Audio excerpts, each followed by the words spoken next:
Welcome to Your College Bound Kid, a podcast for parents, college counselors, students, and anyone who wants a weekly deep dive into the world of college admissions.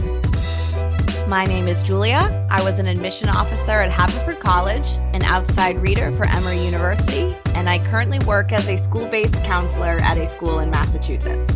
I'm Lisa, and I'm a clinical psychologist and college counselor. I have a daughter in college, a daughter in high school, and a son in middle school. After 30 years in Chicago, we recently moved to North Carolina. My name is Mark. I'm a college coach in Atlanta and the parent of two daughters. Karis, a graduate of Davidson College, and she is the founder of the Spanish tutoring company, SpanishHelpToday.com. And Joy is a wellness coach at the Keenan Flagler Business School at the University of North Carolina in Chapel Hill. And I'm so blessed to be able to work alongside both my beautiful daughters at School Match for You, a college counseling firm that I founded in 2010. Good afternoon, friends. We have a lot to get to today, so just have a couple short announcements and we'll dive into our content for the day. Tomorrow is our webinar on Paying for College with Matt Carpenter, founder of College Aid Pro. We've already smashed our record for signups for this, and it looks like we may double the turnout we've had from our second most attended webinar in the past. And there's always a rush in the last 24 hours, just like college applications. So you can actually sign up right up until the start, which is 8:30 Eastern, 7:30 Central, 6:30 Mountain, and 5:30 Pacific. And that is Tuesday, the 6th of August. If you're listening on Monday, it's tomorrow. If you're listening on Tuesday, it's today. Just go to yourcollegeboundkid.com. You'll see the events page. You can't miss it. We'd love to see you there. Go ahead and sign up. And when you get in there, just start putting your questions in immediately into the Q&A box. And Matt will answer as many as he can in the time allotted. We start right on time. We end right on time. The date for our October webinar with scholarship guru Carlin Green, founder of the Scholarship Algorithm, has been moved back 1 week from October 1st to October 8th. Now, that's on me. October 1st is the day I get back from California, my 24-day trip, and I'm scheduled to get back at 5:30 Eastern, but just didn't want to chance it. Flight delay 3 hours, and I'm not going to be there. So Carlin's agreed to push it back 1 week, so that'll be on the 8th of October. 2 of our California meet and greets are established. We will be in Redwood City in Northern California on the 19th of September at Goodwin Parker Law Firm, that's 601 Marshall Street, Redwood City, California. So if you're anywhere remotely around that area, I know we have listeners in Fremont and Stanford and Palo Alto and Half Moon Bay and Woodside and just all of those places all around there. Certainly you can come from Oakland and San Fran and San Jose. Those places are like 24, 23 miles away. And we'd love to have people come much further. I know the first one we did in Raleigh, actually it was in Durham. We had people drive, like a few people drove 4 or 5 hours, which was awesome just to meet them. Whatever works for you. But we'd love to have you on the 19th of September. And on the 22nd of September, Santa Monica, that's 1:30 to 4. Now, that's a residential setting, so I'm not going to give you the address. But when you sign up for that, we'll be sending out emails periodically with the confirmation address for those who sign up. So you can have the exact address. And space is limited at these, so it's first come, first served. We hope to see you there. Now, I have an announcement I have to make that is embarrassing, but you have to be real, right? So we had a really nice college counselor reach out via text, and we started a long text exchange about hosting an event in San Diego. And I have spent over an hour trying to find that text exchange, and I can't find it. So I hope you're listening, because we'd love to do a San Diego event. I could make anything work between the 8th of September and the 17th of September. So please text me again at 404-664-4340. 404-664-4340. Or if you prefer, I'm going to give you my personal email, Mark, M-A-R-K, at schoolmatch4u.com. Whichever you prefer. I'm more of a texter, but I can make either one work. I want to get this up on our events page immediately. I'm hoping that the 2 events I told you about already, the one in Redwood City and the one in Santa Monica, will be up on our events page by the time you go over there. They've been sent off to production, so just waiting for the webmaster to post them. Very excited about all of these events coming up, and excited about meeting as many people as we can in Cali, and excited about seeing a big turnout tomorrow for Paying for College. All right. And friends, I want to thank everyone who's ever given a donation, ever, to help us carry out our mission, which is to make college knowledge available to all. We are most grateful. Expenses are salaries, for our webmaster, and the sound engineer is by far the biggest one. He charges by the minute, and he's very, very good. He's worth every penny. We have other expenses as well. Those are two of the bigger ones, though. And as our thank you to you, you will be receiving 3 audio segments directly to your email on Monday, August 12th, Monday, August 19th, and Monday, August 26th. So these are on the personal statement. And I've been preparing this for months, and I have recorded all of the segments now. And I'm such a chatterbox, but you guys know that about me. 1 hour, 48 minutes. Yep, that's how long it took for me to share 45 of the most important things I want you to know about the personal statement. So this is stuff I've been preparing over 25 years. And so there'll be 3 individual audio files. You'll get them through MailChimp, and they'll each approximately be 35 minutes long. And if you could have given 6 years ago, you'll be getting it directly to your email box. So look for that. Anyone who's ever given, no matter how much bonus content, it's our thank you to you. Now, one other thing I want to say about our financial partners. If you can please go to our website, yourcollegebounkid.com. Make sure we're listing you the way you want to be listed. So we have a donors tab. When you go to yourcollegebounkid.com, on the far right, you'll see donate, and underneath that, it says our supporters. And we have our donors listed by state, and we have our monthly donors highlighted, and it's kind of like a light purple. And then our occasional donors in black by state. But we have 33 currently listed under state unknown. We want to move you from state unknown to the state that you're in. So if you could just take a look at that, tell us your state, and we can move you from state unknown to the state that you're in. We would appreciate that. Also, if there's some misspelling, please let us know. I last announced this probably 2 years ago, and we had misspelled the name of someone in Ohio. So please let us know if there's any misspelling so we can correct it. If there's anybody that wants to remain anonymous, we'll list you under anonymous under the state. So if anyone who's ever given could just check and let us know if there's any change that needs to be made, we would greatly appreciate it. And also, we've had more supporters come in the last 10 days than the previous 6 months. So thank you guys so much for helping us make college knowledge available to all. All right, friends, let's talk about today's episode. So Julia and I, we're going to discuss personal statement topics to avoid. It's a 2-part discussion this week and next week. And this will be followed by part 3 of 4 of Julia and me interviewing Jay Rosen, the SAT and ACT expert who's been doing this work for 40 years, since the 80s, with the Princeton Review.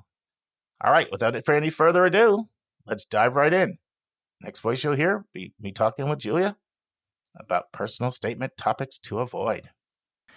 Good morning, friends. I'm here with Julia. Hi, Julia. Hi, Mark. How are you? Good. I am, I'm going to California. It's 5 weeks away now, so I'm like feeling that itch. Especially I'm so jealous. Especially because it's 24 days. That's just I feel like that's like the trip of a lifetime, Yes, I love California. Well, we both do. We both do. I know it was like your favorite territory. It was my favorite territory. I had it as my territory for like 5 years. Yeah. It was my fave. Yep. So listen, we're going to talk today about something that I think will be helpful to listeners. It's a little bit of controversy and different opinions, and it has to do with essay topics. So some people have the perspective that no essay topic is off limits. It's only what you say about the topic. And then others say, no, avoid these topics, either because they're so overused or they're so inherently bad that you can't really do a good personal statement on them. So what are your what is your perspective on the topics to avoid? And then I'll kind of share my perspective. See if we agree. Yeah. My non-answer as usual is it depends. All right. I do think generally there might not be anything you shouldn't write about. It is how you write about it. So I think for me, the biggest categories within that would be, one might be politics, and to write about values, to write about current events. I usually think that's super safe. Know that the reader you have is a human, and it is possible that if you don't share the same values, that might work against you. I would say, though, in that situation, then that maybe isn't a college that you want to go to, right? If the admission office does not share your political stance or values, that probably means the majority of students don't either. So there is something to be said for that. But I'm trying to think of an example. Like, I've had met, especially you and Mark and I have been through thousands of applications during politically charged moments in this country. And a lot of students do write about that. And that's really safe and well done a lot of the time. I think the times where, and I've never seen one of my students do this, but when I've been reading where a student really will kind of go off about and sort of be judgmental and maybe mean to a group of people who don't agree with them, right? So, and I think that's true of anything, not just politics, but if you're going to be judgy and go against and be, stereotype people or go against a group, first of all, I didn't learn anything about you except your feelings about that, but also, you never know who your reader is, right? So I have an example on this. So, oh, yeah. Yeah. So this was when I was back at KIPP, and this was 2016. There was a Black student who had written his first draft of an essay for me was on Trump won. Like, Black people need to get over it. Stop whining. Stop whining. And it was like really harsh, Yeah. and it was really harsh. And so I had to just like tell him, first of all, how that could land. And then also, I don't think our listeners will be surprised at this. Most people in admissions are not conservatives. Sure, there are conservatives at some very conservative schools. There are a few conservatives at non-conservative schools. Some schools intentionally recruit diversity that way. But I'm trying to think of his name. You may know him. He was at UVA in admissions for like a quarter of a century. He's kind of legendary. Does anybody come to mind? Sean Felton? No, not Sean. I know Sean. Hold on 1 second, Julie. I'm going to look it up because it's bugging me. Yeah. Roberts? But he's still there, right? Yeah, Roberts is still there. Yeah, Roberts we had on our podcast back in 2019 on UVA. But he's only been there like, I don't know, maybe 10 or 12. This guy was at UVA for like a quarter century. Park Muth. So one of the points he made, I was asking, listen to him talk about this topic, is he was like, I hardly know any very conservative people in admissions. And so his point was, it's risky because if you write about politics and someone doesn't share your politics, it's even worse, especially if they have strong feelings. Right. It kind of goes to your point, right? There's a human on the other end. Yep. So I got him to completely change. I mean, that not only was it controversial, likely not to land on safe ears, but it was really harsh. Right. Because he was like going off on people. So that's kind of an example. So that's one that you have to be careful with. Anything else come to mind? Yes. And again, all of these kind of follow under the idea of managing intent versus impact, right? You want to be thinking about the impact, not just your intention. Another one that very similar is that, and often I do hear students say this where they say, I did a volunteer program or I did a service experience that I do want to write about. And a lot of times they get shut down immediately before they start that. And the reason you get shut down is not because you maybe shouldn't write about it, but that for students who are coming from a majority standpoint, or perhaps the service work you did was with a group that is marginalized, that you don't share an identity with, that, again, all best intentions, but it kind of lands in a sense that you might be really showing your privilege and kind of what we call the white savior narrative, right? One of my one of the essays I think about was had a student, I read the application, this is years ago, who talked about their service experience in Fiji and spent a lot of time stereotyping the people of Fiji. And also kind of the conclusion was like, did you know they're basically humans too? Like, who would have known, right? So that can be, your reader might not be from Fiji, but they might be a person of color. They might be first generation of college. They might not share the same power dynamics that you do. And so wanting to be sure that if you are going to write about something where you're the person of privilege in that story and you are helping a group that does not share the same privileges as you really want to make sure that you're being very sensitive. And in fact, oftentimes you might come into this in a supplemental essay, right? A lot of the questions talk about a time across difference that you had a meaningful conversation or a time your perspective was challenged. If you're able to be vulnerable yourself and practice humility, that can actually go really, really well, right? And that you learn something about yourself and your privilege or your perspective. But I hate to say it, but so many of those service essays do end up being a little insensitive, and it's to no one's fault. That's no one's intention, I would hope.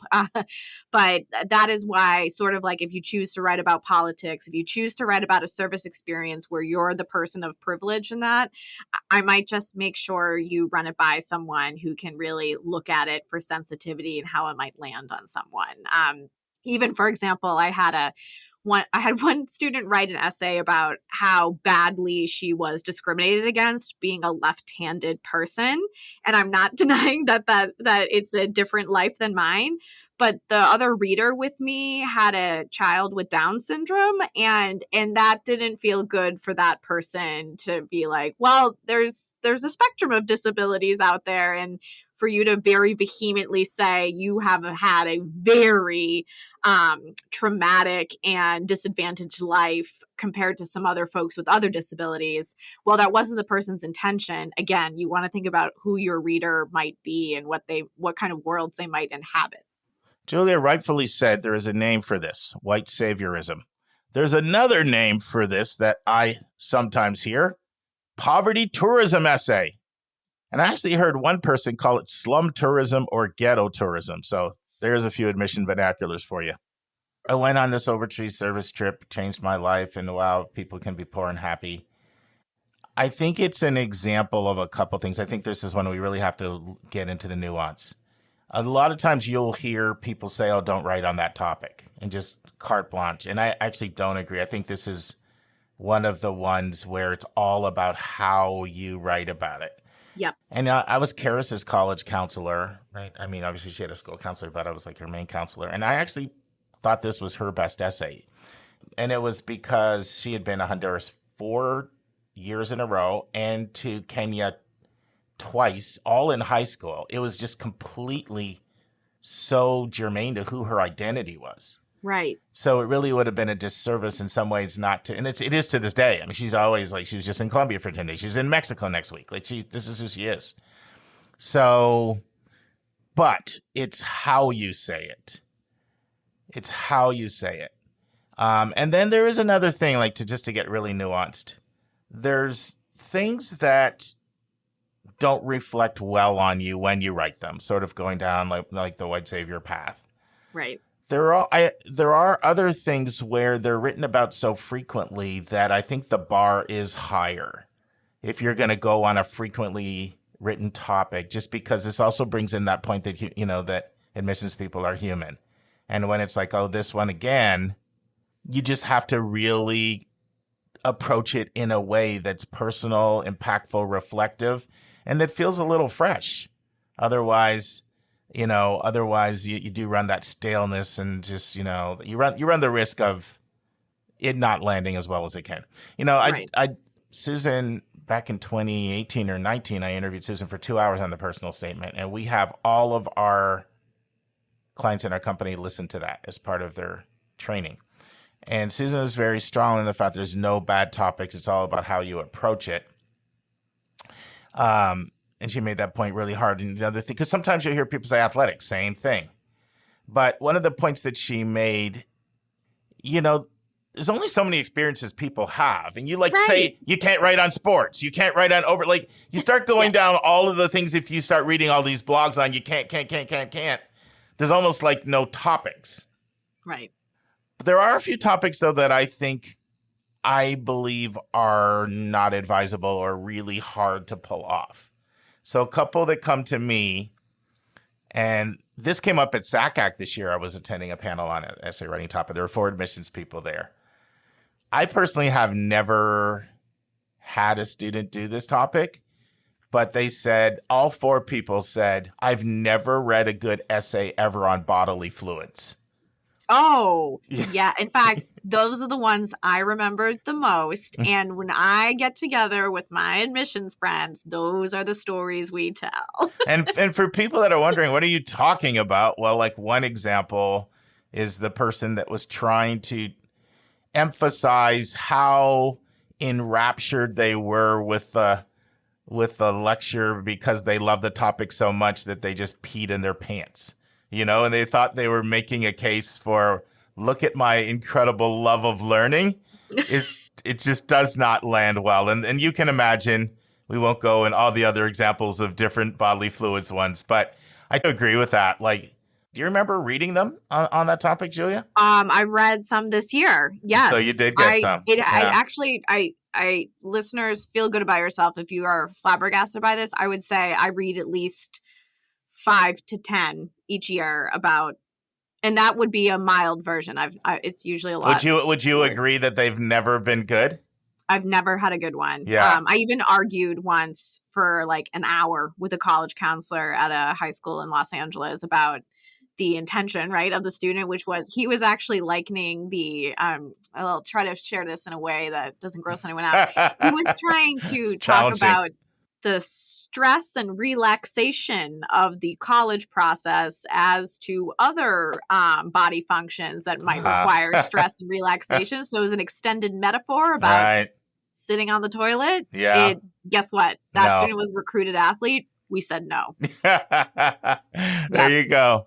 So I think that is one. And the other one that I find I think it's really hard to do well. I'll just say this. I have not read a really good one. Like a really good, you might have it. I'd like to know your thoughts. Like boyfriend, girlfriend essays. Uh-huh. Yep. I find that they're just not good because like you're supposed to be bringing out aspects of who you are. And then you get engrossed into the details of the significant other and they don't land. What are your thoughts on that? Like those are a couple topics that I feel I'm not comfortable with. I agree. I have yet to read a good essay about a romantic relationship. I will say I did read one little vignette that I thought was good, which was a heterosexual young man who was realizing how much he feeds into the patriarchy in his first relationship with a heterosexual young woman.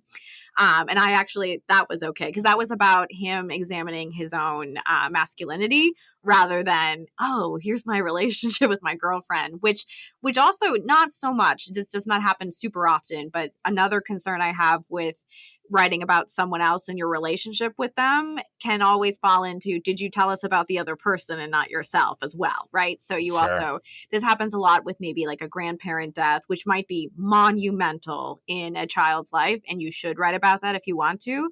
And then sometimes I think either students feel like they need to write about that or something. But then I've learned a lot about your lovely late grandfather, but I haven't learned anything about the student, right? So you also want to be careful in those situations too. Are there any other sort of topics that you think that are popping in your mind, like just, I've never read a good one on, and I almost feel strong enough to say, just avoid it? Yes. And I wouldn't say I've read very strong essays on this, and this will pain me to say to the viewers or the listeners rather, but I have learned this in my time, particularly if you're going to be living at a residential college, is that for students who write about a significant mental health challenge, which could be anywhere from an eating disorder to major depression to a suicide attempt, you are likely 17 or 18, and it is hard to have had enough perspective to be able to write about that in a way that a college might not hold that against you. And that's not your fault. That's a confluence of liability laws in the United States. And also, I'm going to use a saying I say a lot, is that the colleges are not equipped to handle or to support you appropriately, perhaps. And therefore, they might say like, oh gosh, I'm not sure you can look back on this with enough time and perspective that we could support you as you continue to work on this or process this. And I feel terribly about this because I've had plenty of students who feel it is really important to share that part of their story. And then I have seen some colleges be absolutely receptive to that, and it worked really well. And then I've had plenty of colleges, and I've had the admission officers not admit this publicly, but plenty of admission officers will say, if you write your essay about that, I'm going to have a hard time admitting you. I'm really glad you brought this up because this comes up a lot. This is something students really want to talk about a lot. Like every year, I have more than 5 every year that students that want to talk about this in their personal statement. For sure. It's a common thing. Friends, this completes the first part of Julie and I discussing personal statement topics to avoid. We hope you join us next week for the final part. And now this week's interview with a special guest.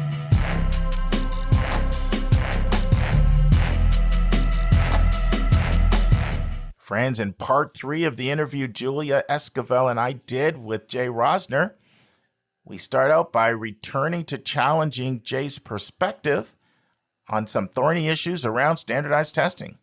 Jay explains why test-free is better than test-optional. Jay explains the history of the SAT and Eugenics. Jay shares his advice for someone who is wrestling with whether to take the test. Jay shares how many times a student should take the test if they're going to take it. Jay shares how long a student should prepare in advance, how many weeks in advance, and he shares how much time per day you should actually work if your goal is to get the best score on the SAT or the ACT. So while Jay is passionately an abolitionist, as he describes himself, he still understands sometimes people need to take the test. He's incredibly knowledgeable about what you need to do to get your best score, and he shares some of those things with us. And then Jay answers the question, are these tests coachable? Listen and enjoy. Yeah, because one thing that, was very consistent with what Dartmouth said and what Yale said, although you probably saw Yale came to a slightly different conclusion, allowing students to choose between submitting APs versus test score versus SAT, ACT. There was several things that they said. They said, we still are taking socioeconomic context into how we read testing. Like they never challenged the notion that there's high correlation between socioeconomics and testing. But some of the points that they made were, first of all, we're staring at a sea of A's and A minuses. Like that's pretty much almost everybody in the pool, at least everybody that makes it through the academic review. So grades aren't really helping us that much. Courses to some extent can help differentiate, right? But we're not getting much in the way of counselor recs because a lot of times the schools kids are coming from. A lot of times the extracurriculars can look a little soft because, once again, extracurriculars are highly correlated to social status as well. Anyone who does this work, we see it like it's ridiculous what the extracurriculars look like for the most well-resourced families. So we're not really getting anything there. So their argument was having some testing that's better than what we typically see from that demographic helps give us some confidence. And another thing they're also saying is sometimes these kids are coming from schools that we don't have any historic record with. We can't look and see, kids from this school have produced lots of kids that have gone in successful. So, having that little extra piece, because I think one thing you would probably agree with, Jay, there's incredible correlation with socioeconomics and testing, but not every single person in different socioeconomic, whether you want to use deciles, quintiles, quartiles, or whatever, not everybody scores the same. So there still is differentiation between people within similar socioeconomic quadrants. Would you agree with that? Yes, no? And so they're saying sure. there's some, so there can be some benefit. Now, seeing, because you'll oftentimes hear them say, oh, this person scored significantly better than other people from their school they're coming from. And they'll use tools like College Board's landscape product to identify, oh, this is an exceptional score within this school. I don't know, it's similar to what Julia asked, but I just thought I might come at it that way and see what your thoughts were. Sure. Well, first of all, my friend Femi Ungadelli at the Director of Admissions at UC Berkeley uses landscape. Yeah. Doesn't use the test, uses landscape. Landscape is an excellent contextualizing tool. And he uses it not to contextualize test scores, but to contextualize everything that he's looking at. And so a landscape contextualization is helpful.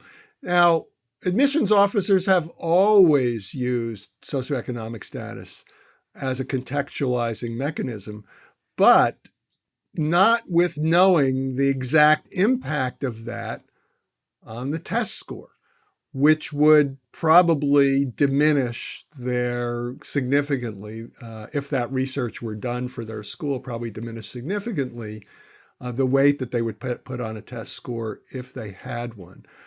You mentioned, Mark, all the admissions factors have disparities that favor the affluent. I mean, there's really not one that doesn't. And in fact, Julie Park and her colleagues at the University of Maryland have recently done research that concludes that colleges should limit the list of extracurriculars to 3 or 4, some small number. You know, MIT only lets you do 4. They used to do 5, and they cut it down to 4. They have their own application. Yeah, because the disparities begin to mount the longer a list the kid is permitted to submit, with the longer lists that kids are. So you can do that kind of research and just find wild disparities all over the place. Where we have to put our faith and confidence is in our colleagues who are doing admissions, because admissions is an art, not a science. It's an art with some tools. And the SAT, I think, is a really bad and misleading tool. But there are plenty of other tools. And yes, you're again making the argument, or you're reframing the argument, the kid from let's say a high school that serves low-income students scores exceptionally well. The National Review, if you look at their editorial, they had 2 of them, one in March and one in April, and the April editorial talks about the low-income kid in a rural school who gets a 1590. Now I want to meet that kid, because there might be 2 or 3 in the country. And we can think about that and make a policy that serves those kids. But let's figure out some other way to do this. I don't discount that that's a benefit, Mark, to the use of a test. I don't discount that. I'm just saying that benefit is so tiny that if you're using it to justify an entire system, that's wacky. That makes no sense. And we try not, we've done this in, Social Security deductions. We try not to do this in most policy discussions. I mean, we do have a sense, it may be fading, of the common good. And does the SAT serve the common good of students in admissions? Even though it benefits some of these students. And I say it just doesn't serve the common good. And it doesn't serve the common good from an equity and access perspective. It just doesn't. There are small exceptions. I'm not saying it's 100. That's 100% argument. There are small exceptions to my position. I don't think, I recognize those exceptions. I don't think they warrant any kind of policy of requiring a test. And, not even test optional. I mean, I'm not opposed to test optional. I think it's a pragmatic solution for universities now. I'm very much in favor of test free. I'm hoping all the test optional colleges are discussing and looking at the UC's success with test free, and I can talk about that, and are considering moving to test free. Test optional isn't terrible. Test free is better. And in a test optional situation, you'd accommodate those 3 or 4 or 5 rural kids because they could submit, getting 1590s because they can submit their test scores. But the detriment to everyone else, not everyone else, but the vast detriment that's orders of magnitude more powerful than that, dissuade me from finding that as a good reason to include test scores in a system. Jay, I don't think you know this, but I was director of college counseling at KIPP, and I know you've done a lot of work with KIPP schools. I was looking at your background. So I was in that role for about 14 years. And where? Atlanta, here in Atlanta. And the interesting thing that I saw is almost all of the kids that we placed at the most elite schools, of course, they tended to have, higher testing. That wouldn't surprise you. But there was a correlation between either their income or their parent education, almost always. And even times when maybe the income was modest, and occasionally when I think of the people where the income was modest and the education was modest, and there weren't that many of them, boy, there was a parent in there that read every imaginable thing or never had a TV in the home or was a librarian. And pretty much without exception. And I think maybe we're almost asking too much to not expect, because how is a kid supposed to completely surmount like the parental upbringing that they have, right? Like it's just too much to expect. Right. So sometimes income was modest, but maybe it was a person had a master's or 2 masters, but maybe they were teachers. Right. That's why socioeconomic status includes parental education. Extremely important. You can have parents who are a parent who's a poorly paid teacher who really educates you and differentiates you from the student whose parent is a plumber or something, So parental education parental education plays a more powerful role than people commonly understand.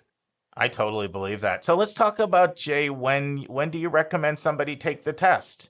I know you describe yourself as an abolitionist, so we know that you're an advocate for test-free, score-free, test-blind. Pick your term. Everybody uses a different term to convey the same idea of we're not going to see tests if you want to send them. Test-free is the term of choice. So I advocate the use of test-free for a couple of reasons. Let me tell you why. Tell us why. Well, first of all, test-blind was grafted from financial aid, where the financial information is there and they're not looking at it. Need blind. Test-free covers the situation where there's no test score. I mean, test blind can be, there's a test score there and we're choosing not to look at it. Test-free is the universal term that covers it accurately, that the test, whether it's there or not, the test score, it's not being used in admissions. That's test-free.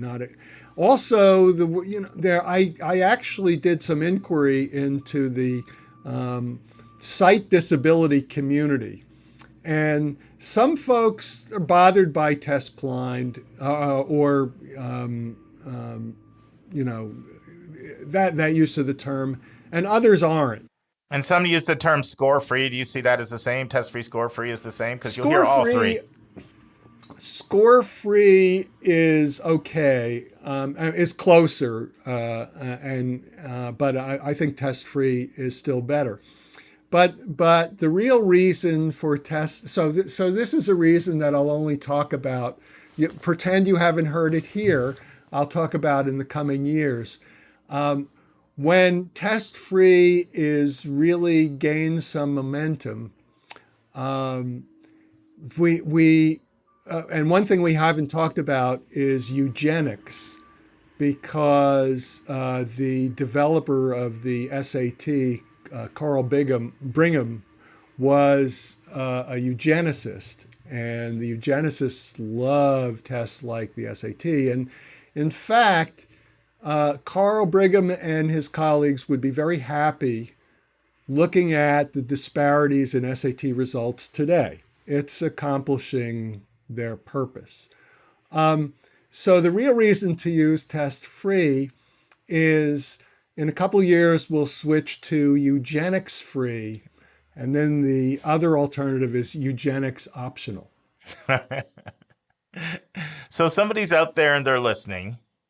They understand Jay doesn't believe in the test, but they're thinking, listen, a whole bunch of schools that, well, I'll correct it, a bunch of schools that I thought maybe weren't looking at the test now tell me they are. How do I know some of the other ones my kid is about to look at might change their policies?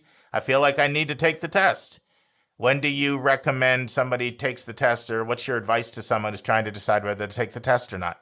Sure. I'll be addressing Native American students next week, juniors, high school juniors and seniors. And some of them will want to take the test. Some of them will perceive that they need to take the test. Some of them really won't want to take the test, but their parents want them to take the test, so they'll take the test. There are lots of reasons to take the test in this environment, although I always tell them, what are those reasons in your opinion? Well, those are the reasons. Okay. They want to, they perceive they need to, their parents want to, or they're applying to one of the 20-ish schools that require the test. The first thing I say is consider not taking a test. You'll probably have a list of 10 to 12 schools that are all test optional or test free. And that puts you in a position to not take the test. If one or two of your schools require the test, then you have to take the test. If you're going, so the first decision is whether to take the test or not. If you're deciding to take the test for whatever reason, the reasons that we stated, or that you're applying to a school that requires it, take the PSAT and take the pre-ACT. If it's offered at your school, it's not as offered at nearly as many schools. PSAT is really offered at a lot of schools, a large majority of the schools. Take the PSAT, take a practice ACT, and compare your scores and make a decision as to which test you're going to pursue and prepare for. Now, I tell students it doesn't matter to me if you take 2 tests, because that's adding 2 or 3. You take a second test, it's 2 or 3 more hours. What does matter to me is that you get if you're going to bother with this process, that you get your best score. And the way to get your best score is to prepare intensively for 1 test, not 2. So if you're deciding to take a test, then decide which test to take. The best information in that is to take a practice test of each. Although there are other considerations, but that's the best consideration. Then set yourself up with an intensive test prep experience, which is, I suggest, 5 to 6 weeks right before the test, an hour and a half a day, 5 to 6 days per week. Julia's heard that a dozen times. And that can be self-prep, or if you have access to a course, take a course. Try to get your best score the first time and be done with it. And that should happen spring of the junior year. So if you can take the PSAT fall of the sophomore year, just to give yourself, and a lot of schools administer that, just to give yourself an early indication of how you might do on the SAT. Then obviously you take it fall of the junior year, and again, take the pre-ACT if that's available to you. Make a decision as to which test to prepare for. If you want to go in and take the other test, spend 2 or 3 hours, doesn't matter to me. Prepare for one test. Try to take that test, get your best score in the spring of the junior year, so that you have your test score in your pocket and you know how that will play in the latter part of your college search. If you have to take the test a second time, do so. Much better to take it once and be done with it. No sin to take it twice. If you're thinking of taking the test 3 or 4 times, get a life. There are other things out there to do. So that's, I've just given you. You crack a smile, Julia. We smiled. Jay didn't smile with that. Because I see kids taking the test 5 times and they're not getting a life. So I know the other side of that. So that's the capsule summary of the advice that I give Mark. I go into more detail on all of those elements, but that's the summary of when to take the test and how to approach it. Just to make our test consumers even a little more savvy, what do you feel are the differences between the ACT and SAT, including even the companies that run the two? Yes. Curious about if someone's going to take a test and they want to be informed consumers, what do you have to say about those two? Well, of the two companies, one similarity that they share is they're shedding employees. Sadly, folks are losing their jobs. I don't like to see anybody lose their job, but if you're at a test company and your test is becoming less popular and you're getting laid off, you'll probably find another job. I'm hoping that you do. So the companies are similar in that they're laying off employees. ACT is being acquired by a for-profit corporation. So who knows what that means, because the test companies have always bragged and marketed about how they're nonprofits and they're mission-oriented and they're not seeking to make it, to make a profit, and they put a little halo on, and so that's gone for the ACT. I can talk about the differences, and I will, but there's no substitute for a kid taking a practice test of each and seeing actually how this plays out in real time. But if you want to get a little bit intellectual about it and look at the differences, they're first of all, let me start with, they're more similar than different, with the exception that the SAT is now offered exclusively on computer, and the ACT you can choose either to take a pencil, paper, and computer, and that makes a significant difference for some kids. The ACT has a science section that's misnamed science. It's charts and graphs in a scientific context. You don't have to know much science at all. In fact, very little science to do quite well in that. The ACT is more speeded, which means you have to move through the test a little more quickly. So you have those couple of differences, and the format difference, pencil and paper versus computer delivery, is important. But they're really more similar than different. And again, no substitute for taking a practice test of each and really seeing and feeling and calculating for you what the difference is, as opposed to your friend Johnny took the ACT and thinks it's a better test, so I'll take the ACT. That's based on no information. Do you feel the tests are quite coachable? Do you feel if somebody had a master teacher, they're going to improve a lot, which is also one of the things that's caused pause about the test. The test, coachability. Yeah, the tests have always been coachable. With each new version of the test makers say, well, this version is less coachable. No, it's just differently coachable, and the test coaches will figure that out pretty quickly. Test coaching, I mean, I don't want to diminish the efforts that the test developers have made to make the test less coachable. I would say they're a little less coachable, but not much. Coaching can still produce very significant score gains, always has been able to do that, always will be able to do that.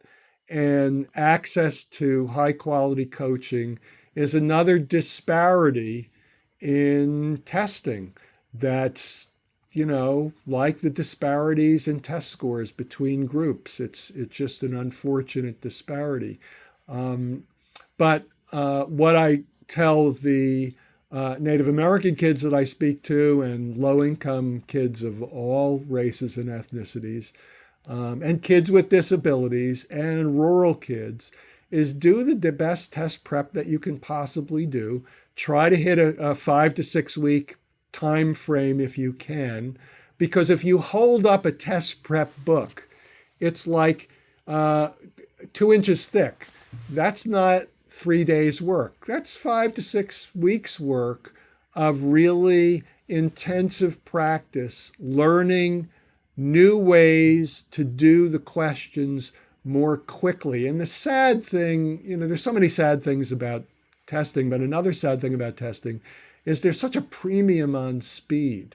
I mean, it's getting the most answers correct in a limited amount of time. Do you want a kid who's fast or who's good? Because the fast kid will get a better score, everything else being equal, than the slower kid.